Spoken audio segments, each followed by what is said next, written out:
Армысыздар достар, менің YouTube парақшама қош келдіңіздер. Олай болса, бүгін қозғалатын тақырып мынау көп жағдайда либидоның түсіп кетуі, еркектің желаниясының түсіп кетуі дейміз ба. Олай болса, мынау еркектік қабілеттің төмендеуі неге байланысты? Осыны тоқталып кететін боламыз. Қазіргі кезде жігіттердің арасында шағым көп түсуде. Менің жаңағы қызға деген құмарлығым төмендеп кетті. Болмаса жаңағы бұрынғыдай емеспін, әлсіз болып кеттім. Енді осы тоқталып кететін болсақ, өкінішке орай қазіргі кезде мынау рационның бұзылуы, яғни жігіттердің арасында әрине бәр нәрсе мына Y хромосомаға келіп тіреледі екен. Y хромосома, яғни еркектердің гені стресске тұрақсыз болып келіп жатады. Осы Y хромосома тұрақсыз екен. Осы мақсатта мына әртүрлі аурулардың әсеріне байланысты, шаршауға байланысты, жұмыстың қиындауына байланысты, ұйқының бұзылуына байланысты жігіттердің арасында тестостерон гормонының, яғни еркектік қабілетті көтеретін гормонның бірі тестостерон. Осының төмендеуіне байланысты осы себептер пайда болып жатыр. Яғни біріншіден психологияға байланысты, адамның психикасы бұзылған кезде, шаршаған кезде ол әйеліне деген яғни құмарлығы төмендейді. Екінші себеп ағзада тестостерон гормоны төмендейтін болса.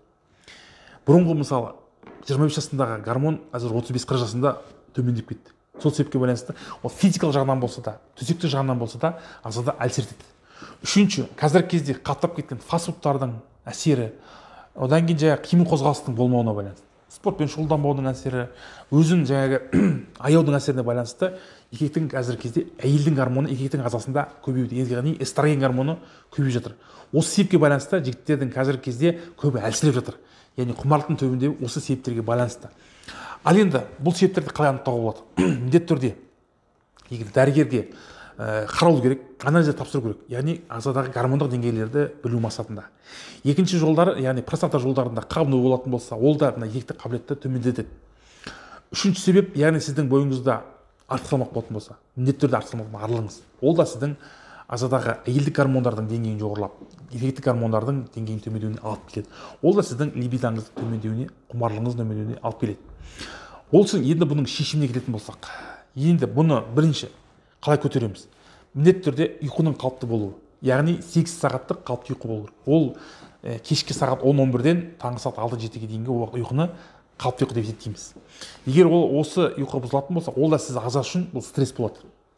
Екінші, тамақтанудың режимін өзгертіңіз. Егер сіз артық тамақтанып жүрген болсаңыз, соның рационға дұрыс тағамдарды қалыптастырыңыз. Және де үшінші, қимыл қозғалысы болу керек. Олай дейтініміз, жаяу жүріңіз, серуендеңіз, болмаса спортпен шұғылданыңыз. Спорттың қай түрі болмасын сізге қажет. Өйткені еркек өзінің сымбатты денесін қалыптастыру үшін үнемі қозғалыста болу керек. Өйткені үнемі энергия жинап жүру керек. Егер де осы 3 қағиданы ұстап жүретін болсаңыз, сіздің міндетті түрде либидоңыз көтеріледі. Міндетті түрде сіздің құмарлығыңыз оянады. Олай болса достар, біздің парақшаға тіркелуді ұмытпаңыз, өзіңіздің пікірді қалдырыңыз, сіздің либидоңыз қалай болып жатыр? Астына жазып кетіңіз. Сау саламатта болыңыздар.